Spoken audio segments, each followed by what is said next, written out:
justru dalam banyak kasus karyawan itu justru malah jadi juragan majikannya dulu. Juragannya dulu jadi bagian dari roda berputar, Ustaz ya. Betul. Yang awalnya di bawah sekarang ada di atas, gitu ya. Itu banyak seperti itu. Ya, Ustaz, tadi kita sempat berbicara banyak mengenai skill. Skill adalah modal utama kita, gitu ya. Betul. Bukan melulu uang, bukan melulu dana, gitu kan. Jadi skill ini memang harus kita tempatkan di posisi paling dasar gitu sebelum kita melakukan sesuatu. Jadi pengkondisiannya, kemudian pemanfaatannya gitu. Cuman Ustaz, ketika kita sudah sadar kalau kita misalnya sudah punya skill gitu kan, kita punya perusahaan juga apalagi ya. Kemudian ada satu proyek yang akan kita kerjakan gitu kan. Terus butuh modal tertentu, butuh nominal tertentu, modal besar bahkan gitu kan ya. Apakah boleh Ustaz kalau misalnya ada rekan kerja kita, teman atau orang yang bahkan tidak kenal sama sekali karena melihat portofolio kita dari Facebook, dari Instagram dan segala macamnya menghubungi kita, ada proyek ya, aku ikutan yuk. Nah, kesempatan seperti ini layaknya kan diambil Ustaz. Kemudian mengkondisikan hal tersebut dalam Islam itu bagaimana Ustaz? Baik, jadi gini, kalau namanya kerjasama, kita sudah punya skill dan mendapatkan kepercayaan orang. Kerjasama itu bisa banyak yang bisa kita tawarkan. Bisa jadi kita sebagai pelaksana saja, Anda sebagai modal. Oh iya, saya punya proyek pekerjaan ini, saya punya proyek ini. Anda aja yang modal 100% deh. Saya kerja di Anda. Jadi PT ini Anda yang punya, saya yang kerja pada Anda, bisa. Jadi saya sebagai pelaksana, Anda sebagai modal, itu namanya mudharabah. Pure modal dari satu pihak. Syirkah mudharabah gitu. Atau dengan syirkah. Saya punya modal, Anda punya modal, saya butuh 100 miliar, Anda 30 miliar, saya 70 atau sebaliknya. Itu namanya syirkah. Dengan yang tadi mudharabah gitu. Mudharabah itu salah satu model dari syirkah. Oh, seperti itu. Turunan dari syirkah. Ini kerjasama dari dua belah pihak. Dikatakan bagian dari syirkah karena dari satu pihak itu modal dalam bentuk finansial, satu pihak modal dalam bentuk skill. Nah, skill ini ada nilainya, ada valuasinya ya. Terus kemudian kita juga syirkah ini bisa diwujudkan dalam bentuk syirkah dalam bentuk PT. Dia masuk ke perusahaan kita, atau syirkah B project. Pekerjaan ini saja kita kerjasama. Ini butuh modal 100 miliar, Anda chip in misalnya 50 miliar, berarti Anda punya 50% di proyek ini. Proyek selesai, ada pembukuan, kemudian nanti ada pembagian keuntungan. Betul. Alternatif lain selain itu adalah kita, ini kemungkinan yang sangat dimungkinkan, bahwa kita justru sama-sama pekerja. Saya kalau harus mengerjakan pekerjaan ini sendiri berat. Dapat pekerjaan kalau sendiri berat. Saya cari partner yang sama-sama bekerja. Ayo kita kerjakan bersama, karena proyek itu belum tentu membutuhkan modal uang, cuma membutuhkan skill. Karena barang, bahan baku, alat semuanya sudah disediakan oleh pemilik proyek. Hanya butuh pengerjaan saja, tenaga.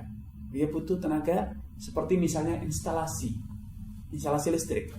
Itu semua bahan sudah disediakan sama yang punya pekerjaan. Seringkali seperti itu. Atau kadang kalaupun dia tidak punya bahan, dia minta kita tolong belikan bahannya. Kita yang belanja tapi dengan uangnya dia, sehingga dari kita tidak keluar apa-apa. Paling kita bawa gunting, bawa tang yang sangat murah gitu. Semua orang bisa membelinya. Skill. Tapi kalau saya harus mengerjakan 3 lantai instalasi sendiri, berat. Target waktunya harus selesai dalam sepekan. Wah, berat. Akhirnya kita join dengan, ayo saya punya pekerjaan, kerjakan bareng-bareng. Artinya ternyata dengan sesama skill juga bisa join kerjasama itu untuk mendapatkan proyek, mengerjakan suatu pekerjaan. Ini dalam Islam dikatakan dengan syarikatul abdan. Syirkah tapi cuman bondo tenaga. Modalnya itu tenaga saja. Itu sangat memungkinkan dalam Islam. Artinya dalam Islam itu menurut Imam Ibnu Qudamah itu minimal ada 5 model kerjasama permodalan atau kerjasama syarikat ya. Mudharabah, ada syarikatul anan yang sama-sama setor modal. Anan ya. Kemudian ada syarikatul abdan, serikat pekerja, bukan seperti sekarang seperti di Indonesia ya. Tapi serikat pekerja ini kita sama-sama kerja. Betul. Untuk melakukan satu proyek atau satu pekerjaan yang mendatangkan keuntungan. Ada lagi syarikatul wujuh. Syarikatul wujuh itu ketika orang berbekalkan dengan kepercayaan atau jabatan, status sosial atau kedudukan sosial di masyarakat. Oh, kalau proyek ini yang menjalankan Pak Fulan, saya percaya. Kemudian kita yang mendapatkan kepercayaan menjalankan proyek itu, atau minimal mengawasi satu proyek, itu adalah sebuah kepercayaan. Itu syirka wujuh, Ustaz ya. Bisa juga nggak untuk syirka wujuh ini misalnya ada seorang public figure gitu, Ustaz ya, artis atau tokoh gitu kan ya. Ibarat kata ini yang ngetrend sekarang sih endorse gitu, Ustaz. Itu juga termasuk dalam syirka, Ustaz. Misal Ustaz, saya punya produk tertentu. Terus Ustaz public figure, amin. Public figure gitu, Ustaz ya. Dan produk saya ini cocok gitu kalau misalnya yang memasarkan itu Ustaz Arifin Badri gitu kan. Jadi salah satu bentuk syirka wujuh juga seperti itu, Ustaz. Kalau sendiri ya berarti tidak berdiri syarikat ya. Kalau saya sendiri berarti kan saya hanya endorse, itu kemudian dapat fee, itu namanya komisi atau ujroh. Cukup komisi. Tapi ketika saja, untuk mengendorse ini dibutuhkan tim. Karena misalnya ini produk harus dimasak dulu. Ada yang ahli masak, dia yang masak, kemudian saya yang mengincipi, ini dibuat video misalnya, kemudian saya mengendorse masak ini bagus. Tapi kan demo masaknya itu kan saya tidak punya skill. Saya undang teman, kamu yang masak, kamu yang pandai masak, sehingga video hasilnya bagus gitu kan, masaknya orang menarik. Atau ada orang lagi yang video editing, dia yang mengedit, itu bisa.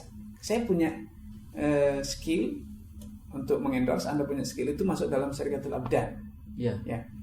Atau kalau sesama orang figur publik untuk bisa mengendorse, jadi mengumpulkan job ya, sehingga gabungan antara dua figur publik yang sama dipercaya sehingga lebih bisa mendapatkan proyek. Betul. Maka itu bisa menjadi syarikatul wujuh. Karena dua-duanya modalnya cuma kepercayaan dan status sosial di masyarakat itu. Betul. Bisa. Itu termasuk syirka wujuh. Betul. Jadi syirka mudharabah, syirka inan, syirka abdan, syirka wujuh, dan yang satu syarikatul mufawadah. Jadi yang memanfaatkan, dia ada setor modal, ya juga ada kepercayaan status sosialnya, dia memanfaatkan, dia juga ikut kerja di situ. Itu percampuran dari semua syarikat tadi, namanya syarikatul mufawadah. Betul. Dan itu tadi ini Ustaz ya, salah satu alternatif untuk akses permodalan gitu, bisa dari syirkah bentuk kerjasamanya gitu. Betul. Selain syirkah, kira-kira apa lagi nih, Ustaz? Salah satunya untuk alternatif permodalan adalah menikahi janda. Janda kaya. Nabi menikah dengan Khadijah. Masya Allah, ya betul. Hartanya Khadijah dimanfaatkan Nabi untuk dakwah, walaupun konteksnya sekarang untuk dakwah Nabi gitu, bukan untuk dagang. Tapi itu kan contoh bahwa hal seperti itu legal secara hukum, kok boleh. Realistis saja. Ada banyak janda-janda yang punya warisan, nggak bisa ngelola.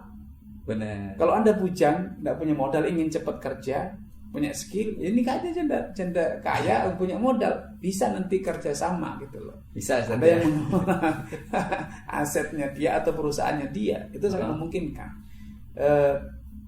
Yang selanjutnya alternatif adalah kita menjalankan perdagangan dengan skema salam. Itu sangat fleksibel. Ya, artinya kita punya pengalaman mencari barang, punya pengalaman salam pasar. Ini apa, definisi salam itu adalah pesan dengan pembayaran tunai di muka. Jadi misalnya Anda butuh padi. Saya pada tanggal sekian di bulan ini butuh beras sekian kintal, sekian ton. Kalau Anda harus gerilya ke petani, butuh tenaga, dan padahal Anda harus jualan di toko yang melayani customer macam-macam.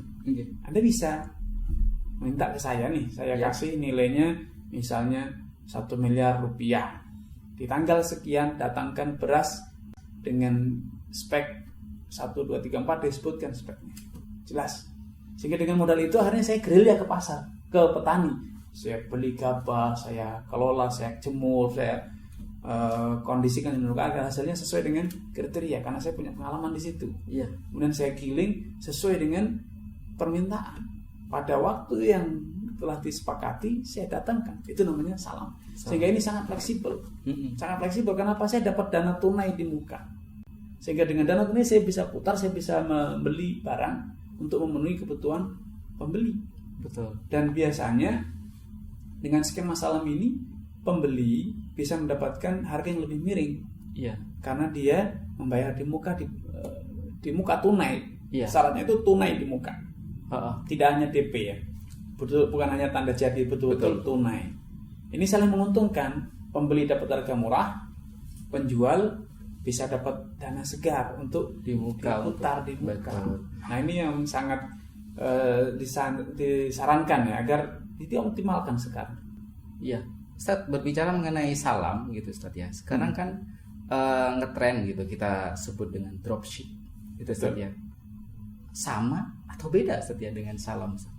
Dropship itu ada beberapa model ya. Dropship dengan skema salam kita di marketplace ya? Kita buka toko atau di WA, di grup macam-macam atau di medsos intinya ya. Kita menawarkan produk dengan deskripsi yang tuntas, ada gambar, ada tutorial, bahkan mungkin kemudian ada narasi yang kita buat menjelaskan gambar dan produk tersebut kegunaannya. Seakan-akan pembeli betul-betul melihat dengan langsung, betul-betul gambar penjelasan tuntas gitu. Iya. Kemudian buka order. Saya mau order sepekan datang barang, ya transfer. Ini namanya salam. Ketika kita buka order, orang melakukan pembelian, belum tentu barang itu kita punya. Iya. Tapi kita sudah punya komitmen dengan supplier. Iya. Saya akan cari pembeli. Berapa kau kasih harga? Iya. Saya kasih potongan 40%. Iya. Misalnya 50% potongannya. Nah, cari. Ya. Karena saya sudah mendapatkan komitmen barang dan harga dari supplier. Saya manfaatkan salam tadi. Saya sudah dapat pembayaran di muka, saya beli dengan harga yang potongannya 50%, 40% atau berapapun, dan saya kirimkan ke pembeli. Saya bilang kepada supplier bahwa tolong barangnya langsung di delivery, langsung dikirim ya. Dikirim ke pembeli langsung ke alamatnya tanpa harus ke tempat saya. Itu lebih murah kosnya. Ini bahkan dengan nama kita langsung. Dengan nama kita sudah tanpa ada harus kerjasama. nama penjual langsung. Ya, syaratnya cuma satu, kerjasama, ada kesepakatan dengan supplier. Itu tidak masalah. Karena dengan adanya kerjasama berarti kita punya kewenangan untuk menjual. Yang kedua, skema dropship adalah bukan dengan salam tapi dengan komisi. Kalau komisi kita mendapatkan kepercayaan dari penjual, jualkan barang saya, nanti kalau laku, Anda akan mendapatkan sekian rupiah dari setiap bisnis yang terjual. Itu sehingga sama dengan broker tadi, broker. Tapi kan perantara atas nama saya. Oke, saya akan menggunakan skema dropship. Jadi yang muncul dalam nama saya, tapi kan Anda memberi kewenangan, memberi izin untuk yang muncul itu nama saya. Tidak apa-apa, kamu muncul nama Anda. Jadi saya kirim pun nama Anda. Iya. Itu juga bisa. Tidak harus bayar tunai di muka. Tapi logikanya kalau jual beli online semuanya rata-rata bayaran di muka ya. Rata-rata seperti itu. Iya, siap. Tapi karena ini ada kesepakatan dengan pemilik barang, fleksibel intinya. Iya, betul. Itu salah satu bentuk turunan dari maklar atau broker gitu. Dropship bahasa keren. Sistem dropship itu sangat memungkinkan. Affiliate marketing gitu. Kuncinya satu.